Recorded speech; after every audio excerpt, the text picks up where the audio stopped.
하나님을 알아보면 복을 받습니다. 이 말씀을 증거하겠습니다. 충실한 개는 주인을 알아봅니다. 주인이 멀리서 와도 이미 주인인 줄을 압니다. 이 지각력이 있습니다.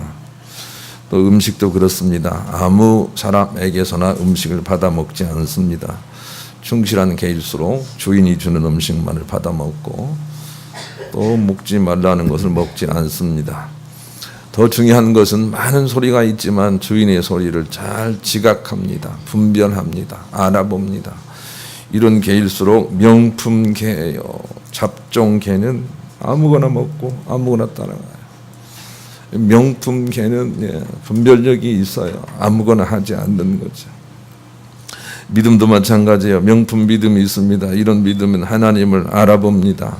하나님 말씀을 분별합니다. 아무거나 받아들이지 않습니다. 아무나 따르지 않습니다. 아무거나 먹지 않습니다. 분별력이 있습니다. 지각력이 있습니다. 이런 믿음을 장성한 믿음이다. 이렇게 성경은 가르쳐 줍니다. 히브리서 5장 12절로 14절을 같이 읽읍시다. 시작. 오래되었으므로 너희가 마땅히 손상이 되었을 터인데 너희가 다시 하나님의 말씀의 초보에 대하여 누구에게서 가르침을 받아야 할 처지이니 단단한 음식은 못 먹고 젖이나 먹게 할 자가 되었도다. 이는 젖을 먹는 자마다 어린 아이니 의의 말씀을 경험하지 못한 자요. 단단한 음식은 장성한 자의 것이니 그들은 지각을 사용함으로 연단을 받아 선악을 분별하는 자들이니라. 14절 보세요. 단단한 음식은 장성한 자의 것이니 그들은 지각을 사용함으로, 분별력이 있어요. 지각을 사용함으로. 지각이 지각하란 말이 아니에요. 지각, 하나님을 인식할 수 있어요. 지각을 사용함으로 연단을 받아 선악을 분별한 자들이 단단한 음식을 먹는다고요. 하나님께 쓰임 받는다고요. 그러니 명품 믿음을 가지기 위해서는 하나님을 알아볼 수 있는 힘이 있어야 해요.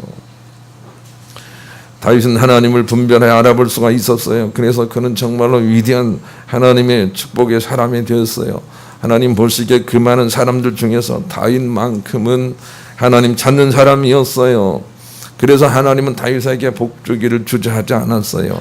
시편 14편 2절로 3절은 이 다윗의 고백이에요. 한번 읽어보십시다. 시작. 여호와께서 하늘에서 인생을 굽어 살피사 지각이 있어 하나님을 찾는 자가 있는가 보려 하신즉 다 치우쳐 함께 더러운 자가 되고 선을 행하는 자가 없으니 하나도 없도다. 하나님 마음을 다윗이 이렇게 대변하는 거예요. 하나님께서 지각이 있어, 지각이 있어, 지각이 있어. 지각하란 말이 아니에요. 왜 이렇게 한글이 어려운지 모르겠어요. 하나님을 알아볼 수 있는 힘이 있어서 하나님을 찾는 자가 있는가? 하늘에서 본데 그런 사람이 없더라는 거예요. 하나님을 알아보는 사람이 없더라는 거예요. 그러나 다윗은 하나님을 알아봤다라고 하는 것이 이 고백 속에 있는 거죠. 그래서 하나님의 복을 받아요. 언젠가 한번 방송에서 참 신기한 일을 봤어요. 어떤 식당을 하나 아주머니가 나오더니 자기는 배추의 박사라는 거예요. 그래서 김장을 담가 놓은 배추를 먹으면 이 배추가 어느 지역에서 나온 배추인지를 안다는 거예요. 참 기가 막히더라고요. 그리고는 정말로 먹어보더니 여기는 충청도 음성에서 나온 거예요 하고 맞추더라니까요. 저로서는 상상이 안 되나 깊이 들어가면 그런 일을 할 수 있다고 생각이 됩니다. 배추의 출신지를 지각하는 그런 전문성이 그에게 있었던 거죠. 우리는 신앙생활을 하면서 이게 하나님 말씀인지 하나님 말씀이 아닌지를 지각하지 못합니다. 그냥 분별력이 없는 것입니다. 그것이 하나님께서 우리에게 복을 주시지 못하는 이유가 되기도 합니다. 그러나 분별력을 가지면 하나님께서 복을 주시려고 모든 예비한 것을 풀어주신다고 우리에게 가르쳐 주시는 거죠. 눈에 보이는 것이 전부가 아닙니다. 눈에 보이지 않는 것이 전부입니다. 눈에 보이지 않는 걸 넘어서서 영적으로 분별할 수 있는 힘을 길러야 됩니다. 그래야만 우리가 하나님 말씀을 제대로 알아듣고 참복을 받으며 천국 갈 수가 있습니다. 고린도후서 4장 18절을 같이 읽읍시다. 시작. 우리가 주목하는 것은 보이는 것이 아니요 보이지 않는 것이니 보이는 것은 잠깐이요 보이지 않는 것은 영원합니다. 저도요, 기도 생활을 열심히 한다고 하지만 어디 가다가 정말로 이쁜 여자를 보면 아주 마음이 산란해집니다. 예. 그런데 그러지 않으려고 애를 써야 된다는 말이죠. 이쁜 거 좋아하지 말아야 된다는 거죠. 눈에 보이는 것이 전부가 아니라는 것이죠. 보이지 않는 것이 정말로 진짜라는 것이죠. 보이지 않는 것이 진짜인 것을 분별하고 우리가 영성을 개발해서 살아가야 된다는 거예요. 다니엘 페나크라는 사람이 쓴 글을 보고 제가 깜짝 놀랐어요. 어린 시절 개미떼를 보고 무서워 바지에 오줌을 싼 적이 있는 그는 자신이 이후에 몸에 대해서 평생도록 일기를 쓰면서 자기의 몸을 관리를 해봤습니다. 그의 일기 속에 이런 내용이 있습니다. 13살 때 일기에는 이런 글이 있습니다. 약하고 살이 물렁물렁하여 창피하다. 근육을 좀 만들어야 되겠다. 19살 일기에는 이런 글이 있습니다. 몸이 성장하여 눈에 띄게 달라지는구나. 신기하다. 17살 일기에는 이런 글이 있네요. 콧구멍에 용종이 생겨 제거 수술을 받았는데 그 아픔이 몸서리쳐진다. 39살 일기에는 불안해 잠들지 못하며 머리가 띵하고 걸을 때에도 휘청거림이 있다. 나는 왜 이럴까? 52살 일기에는 건망증이 생각을 도덕질해 간다. 이러다 집에 가는 길도 잊어버리겠다. 여러분, 젊어서 청명하다고 자랑하지 마세요. 52살쯤 되면 집 가는 길도 잘 생각이 안 나요. 그러고 싶어도 그런 게 아니에요. 73살 일기에는 이런 글이 있습니다. 수술 후 발이 절뚝이고 소변 보기가 힘드니 내 몸 하나 건사하기가 힘이 드는구나. 85세 즈음에 죽음을 앞둔 일기 속에는 이런 글이 있습니다. 내가 깨달은 것은 이것이 내 몸은 항상 어릴 때와 다름이 없이 성숙하지 않고 징징 물어대는 갓난 아기와 같을 것뿐이구나. 육을 위한 삶은 성경 말씀대로 헛된 것이구나. 일생 동안 육체의 노예로 산 인생이 후회가 되는구나. 우리가 나이 먹어 죽을 때까지 우리 육체는 늘 어린아이처럼 우리에게 징징댈 것이에요. 그런데 거기에 끌려 사는 사람들은 하는 사이에 자기도 모르는 사이에 지옥으로 끌려간단 말이에요. 눈에 보이는 것 따라 살면 안 돼요. 육체가 요구하는 것 따라 살면 안 돼요. 안목의 정욕으로 따라 살면 안 돼요. 와 이쁘다고 따라가면 안 돼요. 영적으로 깨어서 하나님 분별하는 그런 변화가 필요해요. 그러지 않고는 좋은 나라에 갈 수가 없어요. 갈라디아서 6장 8절을 같이 읽읍시다. 읽습니다. 시작. 자기 육체를 위하여 심는 자는 육체로부터 썩어질 것을 거두고 성령을 위하여 심는 자는 성령으로부터 영생을 거두리라. 그랬어요. 육체는 철들지 않는다. 그 육체를 위해서 아무리 꾸미고 치장을 해도 그것은 아름다운 시체로 가는 길뿐이다. 육체를 위해 심지 마라. 참 본질이신 선하신 영을 향해서 우리가 믿음을 키워가고 지각력을 개발해 가야 돼요. 그런 사람들만이 천국으로 끌려가기 때문이죠. 하나님에 대한 지각력을 개발하여 갖춘 자들이 참복받고 천국 갑니다. 그런데 예수님이 하나님이시잖아요. 하나님이 육신을 입고 이 땅에 와봤어요.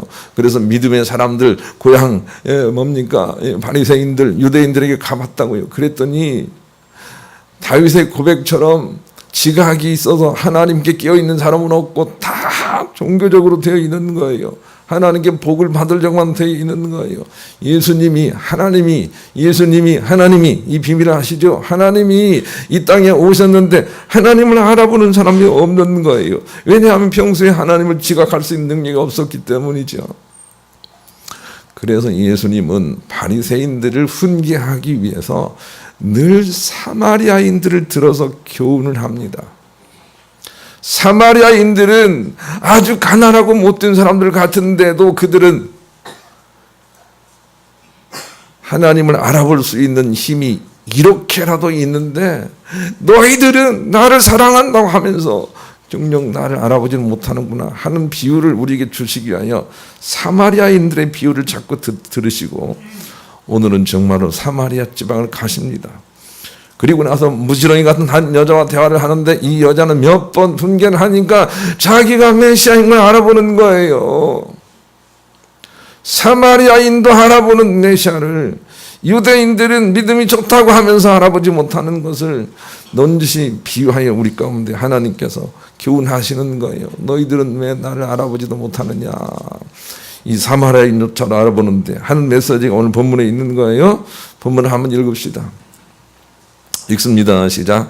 여자가 이르되 메시아 곧 그리스도라 하는 이가 오실 줄을 내가 아노니 그가 오시면 모든 것을 우리에게 알려주시리이다. 예수께서 이르시되 네가 말하는 내가 그라 하니라.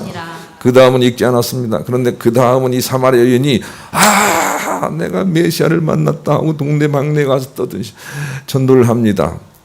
이 여자는 메시아를 알아봤는데 유대인들은 메시아를 알아보지 못한 것입니다. 이것이 무엇을 예고하는지 우리가 알아야 되겠어요. 그때 우리가 심판을 받을 때도 이 하나님을 알아볼 수 있는 지각이 있는 사람들이 천국으로 갈 것이라는 메시지를 주고 있는 거예요.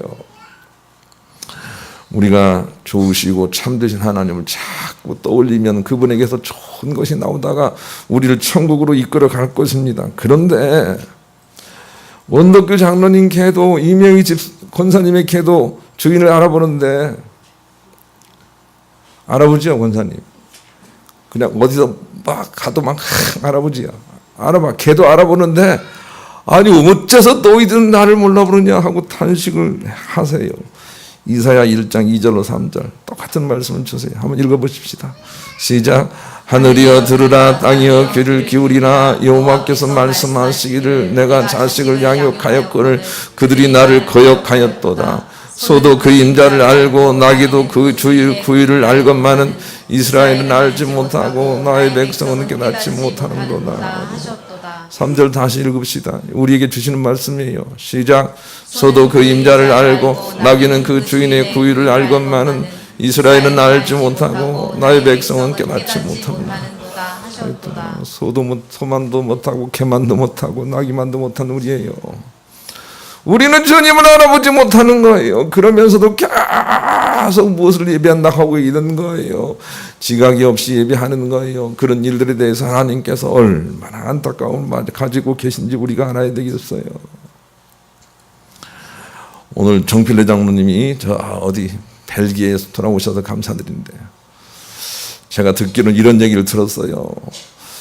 손녀 세라가 할아버지 밑에서 자라니까 할아버지가 아버지인 줄 알고 있다가 정작 환주 아버지한테 데려다 놓으니까 아버지를 몰라보더라. 그런 얘기를 들었어요. 나중에 알아보긴 하겠지만 우리가 정작 하나님 몰라보면 어떻게 되겠어요? 다른 사람을 아버지라고 알면 어떻게 되겠냐고요. 이 지각력을 지금 우리가 개발을 해야 돼요. 그래야 하나님이 부르실 때 우리가 천국으로 따라갈 수가 있어요. 휴거란 거 아시죠? 휴거는 하나님을 지각할 수 있는 사람들, 그 능력 있는 사람들만 가는 놀라운 신비한 현상이에요. 누가복음 17장 28절로 32절을 같이 읽겠습니다. 시작. 또 롯스 때와 같으니 사람이 먹고 마시고 사고 팔고 신고 집을 짓더니 롯이 소돔에서 나가던 날에 하늘로부터 불과 유황이 비오듯 하여 그들을 멸망시켰느니라. 인자가 나타난 날에도 그러하리라. 그날에 만일 사람이 지붕 위에 있고 그의 세간이 그 집 안에 있으면 그것을 가지러 내려가지 말 것이요 밭에 있는 자도 그와 같이 주로 돌이키지 말 것이니라. 롯의 철을 기억하라. 롯의 철을 기억하라. 롯의 철은 하나님을 분별하지 못하고 적당히는 세상 물신을 숭배하다가 소금 기둥이 되지 않았느냐 하고 우리에게 환기를 시키고 있습니다. 진리이신 하나님에 대한 분별력을 가지고 있지 않으면 우리가 저렇게 될 것이라는 것입니다. 그러니 하나님을 지각하는 지혜로운 사람이 되어야 합니다. 물론은 하나님의 음성을 분별하는 법을 알았습니다. 그것은 평안과 연관이 있었지요. 그리고 하나님의 음성을 분별하여 순종하였더니 5만 번이나 기도의 응답을 받았다 그럽니다. 여러분, 하나님을 분별해야 복을 받는다고 성경이 우리 가운데 가르쳐 주십니다. 하나님을 분별해야 됩니다. 이 말씀이 하나님께로서 온 것인지 다른 것인지를 분별해야 합니다. 그리고 하나님 말씀을 순종해야 우리가 참복을 받고 천국에 갑니다. 분별력이 절대 절대로 필요합니다. 그래야 우리 이름이 불려질 수가 있습니다. 찬송가 180장 1절 긴장감을 가지고 우리 찬양합시다. 하나님의 나팔. 오늘 본문을 한번 떠올려 보세요. 예수님이 오셨어요. 하나님이 오셨어요. 그런데 다른 사람들은 알아보지 못하는 거예요. 예수님의 안타까움이 거기 있어요. 사마리아 여인은 몇 번 징계를 받더니 알아보는 거예요. 이제 예수님이 나팔 불고 천군 천사와 함께 이 땅에 오실 때 하나님을 알아보지 못하던 사람들은 여전히 주님의 부르심에 응답하지 못하게 될 거예요. 우리가 지금 해야 될 일은 하나님을 알아보는 지각력을 개발을 해야 돼요. 하나님의 음성을 들을 줄 알아야 돼요. 그래야만 우리가 그날에 갈 수 있는 소망이 있게 되는 거죠. 그러기 위해서는 첫째로 죽어서 천국 가려는 생각을 버려야 됩니다. 그리고 지금 천국처럼 살다가 천국에 갈 수 있도록 준비해야 됩니다. 그것이 바로 25절의 교훈입니다. 25절 한번 읽읍시다. 본문 25절 읽습니다. 시작. 여자가 이르되 메시아 곧 그리스도라 하는 이가 오실 줄을 내가 아노니 그가 오시면 모든 것을 우리에게 알려주시리이다. 이런 믿음 가지고는 안 된다는 거예요. 메시아가 오시면 오실 메시아를 기다리지 말고 오신 메시아를 알아볼 수 있어야 되겠어요. 예수님이 자기 눈앞에 있는데 여자는 그렇게 말했어요. 메시아가 오시면 알려주실 거예요. 자기 앞에 있는데 예수님께서 말씀하시기를 내가 네 앞에 있다 이렇게 말씀을 하고 계세요. 여러분 죽어서 천국 가려고 생각하면 천국 가기 어려울 거예요. 지금 천국을 체험하고 천국이 이런 것이구나, 하나님의 거룩한 임재와 말씀의 신비가 이런 것이구나 라고 하는 것을 우리가 깨달으며 살고 있어야 해요. 가정이 천국돼야 돼요. 마음이 천국돼야 돼요. 교회가 천국돼야 돼요. 그렇지 않고는 그날 주님이 오시면 내 이름 부를 거야, 그런 믿음 가지고 되지 않습니다. 누가복음 17장 21절 같이 읽겠습니다. 시작. 또 여기 있다 저기 있다 못하리니 하나님 나라는 너희 안에 이미 우리 안에 있어요. 이걸 살려내야 돼요. 그래서 내 주 예수 모시는 곳이 그 어디나 하늘나라, 이것을 우리가 실천하고 있어야 돼요. 깨닫고 있어야 돼요. 리차드 백스터라는 유명한 목사님이 계세요. 그분 이런 글을 썼어요. 모든 종교는 오직 내세를 위해서 존재하는 것이므로 현실의 삶은 무시하여야 한다고 생각하는 것이 큰 잘못이다. 참된 그리스도인은 목적과 수단 또는 방법을 똑같이 심각하게 고려해야 된다. 신앙은 있는데 목적은 염두에 두지 않는 사람은 결코 수단을 유익하고 적절하게 활용하지 못할 것이다. 또 수단을 무시하거나 진지하게 고려하지 않는 사람도 결코 목적을 제대로 달성하지 못할 것이다. 천국을 지향하지 않는 성도는 지상의 삶도 잘 영위할 수 없을 것이고 지상에서의 삶을 잘 영위하지 못하는 성도는 결코 천국에 이르지 못할 것이다. 그랬어요. 죽어서 천국 가야지.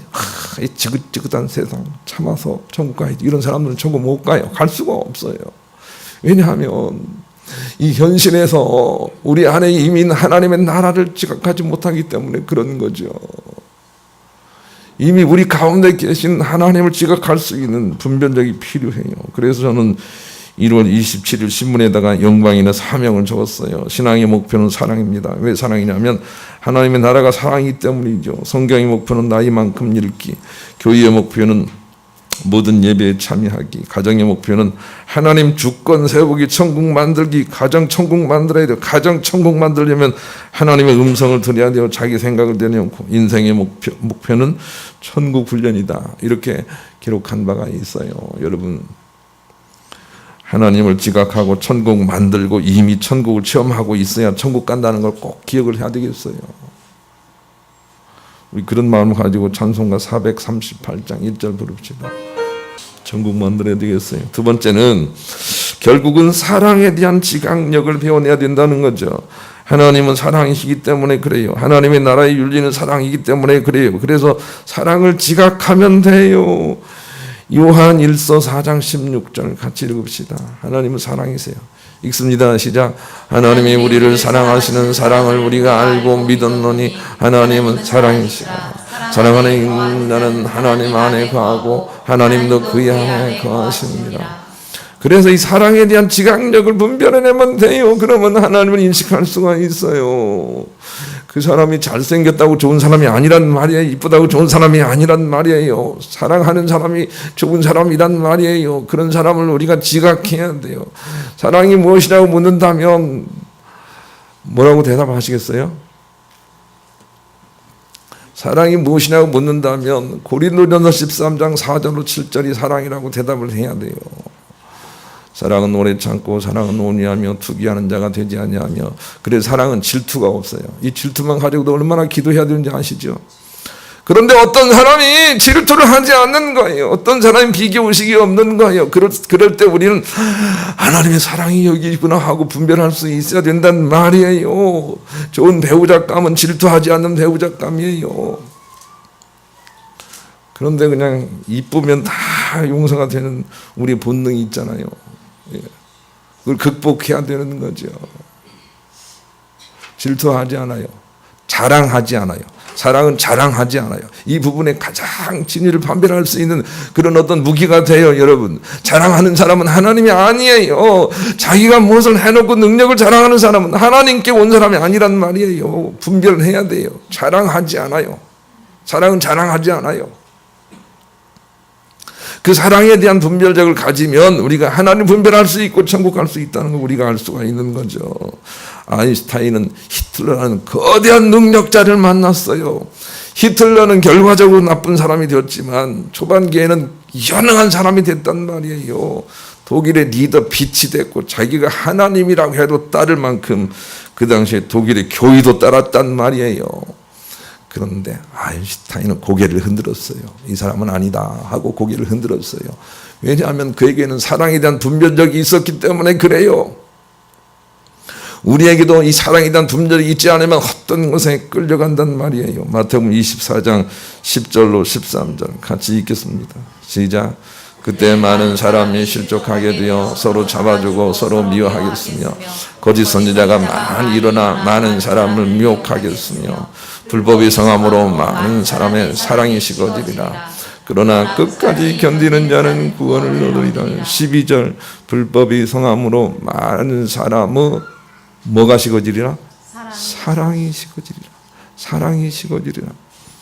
이 사랑에 대한 분별력을 가져야 돼요. 여기 있다 저기 있다 능력을 가지고 많은 사람들이 미혹할 거예요. 앞으로 더 강력한 것이 나올 거예요. 신천지뿐만이 아니라 앞으로 더 강력한 것이 나와서 거짓부렁의 사람들을 미혹할 거예요. 그런데 사랑에 대한 분별력을 가지고 있어야 끝까지 미혹당하지 않고 천국 간단 말이에요. 하나님이 사랑이시기 때문에 그래요. 사랑에 대한 분별력을 가져야 돼요. 고린도전서 13장을 암송하시기를 부탁을 드려요. 사랑에 대한 분별력을 가져야 돼요. 일본의 경제평론가 가야 게이치가 지은 부자의 습관이라는 책 속에 이런 글이 있습니다. 부자는 눈치가 빠릅니다. 공부 못하는 부자는 있어도 눈치 없는 부자는 없습니다. 돈이란 돌고 돈다. 돈이 다음에 어느 곳으로 갈지 전망하려면 환경의 변화에 민감해야 합니다. 한적한 동네인데 갑자기 사람들의 발길이 늘었다든지 요즘 몸이 나가면 부쩍 어떤 주제가 화제에 오른다든지 어떤 상품에 눈이 많이 띈다든지 하는 변화를 일찍 알아채 돈의 흐름을 파악할 줄 알아야 합니다. 또 다른 사람들이 무슨 생각을 하고 있고 기분이 어떤지 잘 알아챌수록 상사의 입맛에 맞게 일처리를 잘해 출세할 가능성이 높습니다. 어떤 사안에 대해 늘 긍정적으로 말했는데 어느 날부터 부정적으로 말한다든지 항상 배달되던 우편물이 오지 않거나 자주 방문하는 손님이 오지 않는 등 작은 변화에도 그 배경에는 큰 움직임이 존재할 가능성이 있습니다.